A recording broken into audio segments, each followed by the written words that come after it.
Previously on the Theme Park Evaluator. Why, hello there! I am the Theme Park Evaluator, Joseph Gregory Pagac. As you all have very well seen, I went with my brother, Philip Pagac, to Six Flags over Mid-America in Eureka, Missouri. It was a late night in the middle of June. I was at my brother Phil's apartment. That is when I remembered that our season passes for Six Flags Great America were good at all but 5 of the Six Flags theme parks. So, we searched the net for a suitable park. After a quick look, we noticed that Six Flags over Mid-America was actually 1 mile closer to our house than Cedar Point had been. So, we decided that we would book our hotel. So, we had found the cheapest, closest hotel that we could find, and that was the Super 8 Eureka. It was a beautiful sight. Oh. From afar, it looked magnificent. It appeared as though they allowed everybody into the park at about 5:30, but they didn't allow anyone past the World's Fair of 1904. That's the zone, 1904 World's Fair. The hosts were asking us if we needed any help finding an item. We both said no, and we walked away. I should not have, though. I really should not have. I wanted a Mr. Freeze Reverse Blast t-shirt.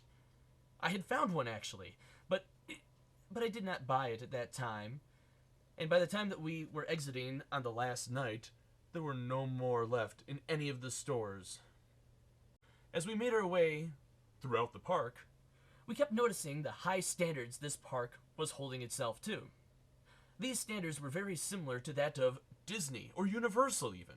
This makes it seem like you are an invading force of the Gotham PD and got suckered into one of Victor Freeze's traps that hurtles you out of his fortress. And that launches to die for, folks. It really is. It is pure fun and very intense. Pandemonium looks like it was meant to be a skate park. Well, that actually makes sense because it used to be Tony Hawk's Big Spin. Man, Excalibur looked so awesome. Yet it was closed for some unknown reason. Ninja, the black belt of roller coasters, is a roller coaster that very well lives up to its name. There is even one part that seems so close to you that my brother Phil and I started saying, "Ninja, chop off head without trace!" This park has just so much to do. And then there is Highland Fling, a ride that is like a Ferris wheel on its side. However, after getting up to speed, rises itself vertically to make the rider go upside down. Lastly, there is Bugs Bunny National Park for the kids. Of course, there are so many things to do. So many shows. There was Love at First Fright at the Palace Theater, Dead Man's Party in the Palace Gardens, the Rotten Brothers Sideshow in the studio backlot, Freaks Unleashed at the Palace Gardens, Steve Daly's Trick or Trance at the Empire Theater, the Final Freakout at the Palace Gardens, and lastly, there was the Phantom of Six Flags in the lobby for the Palace Theater. The Freaks Unleashed and the Final Freakout are the same show. It's just that the Freaks Unleashed is done during the day, and the Final Freakout is done close to the park closing. It is not too special. I mean, what were they thinking? This is supposed to be Fright Fest, but they sing about love. What in the world was going through the minds of the creators of these shows? I mean, come on. I said, baby, oh, it must be love. I mean, Dead Man's Party being located in the same location as Freaks Unleashed and the Final Freakout. It is nothing more than a dance recital to a bit more music. And there is no singing by the dancers. And no plot. What a disappointment. The Phantom of Six Flags. Now that I have to give some credit to. The gentleman who plays the music is a decent organist. And the music is flaws that the show had. First, the Phantom's entrance. He just strolls in and starts playing. This is the Phantom of Six Flags. He's supposed to be a big deal. As far as I had thought, he was supposed to be on a huge balcony. At least there was, well, at least it was what was described In the guide? I mean, shouldn't the lights have dimmed and there be red lights creating a foreboding mood? Second, he plays Take me out to the ball game. What in the name of the boogeyman himself would the Phantom of Six Flags be doing playing Take Me Out to the Ball Game? Lastly, he bows and strolls out of the building. He is the Phantom of Six Flags. He is not there to be like Yanni. Now, The Rotten Brothers Sideshow is something my brother and I adored. It was exactly what had been described, and they changed the show up daily. Well, actually, they changed it up 3 times during the day. With 3 different shows, this was quite easily the show with the most repeat value. Steve Daly is a hypnotist that does the show Trick or Trance at the Empire Theater. Now, this theater looks great in the lobby. Sadly, then you enter the main house and see the benches lining the concrete floor. They don't try to hide the stage lights, and the only decorations are a huge pumpkin that has twirling eyes and 2 signs advertising Steve Daly merchandise. However, I do have to say that Steve Daly puts on a great show. It is funny, and it makes clever asides about the people on stage, without ever exploiting them. Then, there is Love at First Fright. I despise this show. I don't even know why it was allowed to exist in this Fright Fest. The only reasoning that I can come up with is that the designers and director knew it was bad. I mean, they knew it was so very bad that it would instill nightmares in all who were misfortunate enough to watch it.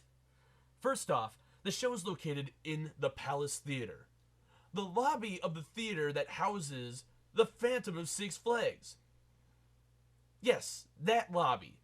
The lobby for this theater, which has the Phantom, is better designed than the inside of the theater itself. Inside are benches that have a hard backer to them and have grooves to separate the individual seats. Grooves to separate the individual seats. Are you serious, people? You can't have real chairs? I mean, it doesn't cost extra to cut a hole in between each seat. So that way, you're not going to be hard pressed up against the next person that's right there. It's really annoying to the person that's next to you if you are a little bit bigger than the average person. Hi. Now, if you just take a look around, you'll also notice that the steel rafters of the building, you'll see them just straight up in the top. You'll also see the support beams keeping the building from collapsing. The building that has it is pretty much just a warehouse. That's it. There is no decorations on the inside. There's no posters for movies that were coming out. No type of advertisement for the shows that they had going on at Six Flags. There was nothing. It is just a whole big empty warehouse that they shove 400 people into. Actually, if I remember correctly, it's 1,200 people. But still, it is not very good looking. But the show itself? Oh, the acting is terrible. The singing sounds mutilated. I mean, good God, what was that guy thinking trying to sing Mean Green Mother? Like, Mean Green Mother. I can't even do it so bad. That's how, it's terrible. And the choreography is non-existent. It is without a doubt one of the top 5 worst theme park shows I have ever seen. But with such great rides and attractions, this park is a definite winner. It is truly a beautiful park, and for that reason, I have to give it 3.5 stars for theming. The park is next to perfect when it comes to trash being picked up. I think that there was one time that I saw trash on the floor, but I can't count that, because I saw the host come over and pick it up in a very prompt manner. For that, I dare say that this is one of the cleanest theme parks I have been to, and with that, I give Six Flags over Mid-America 4 stars for cleanliness.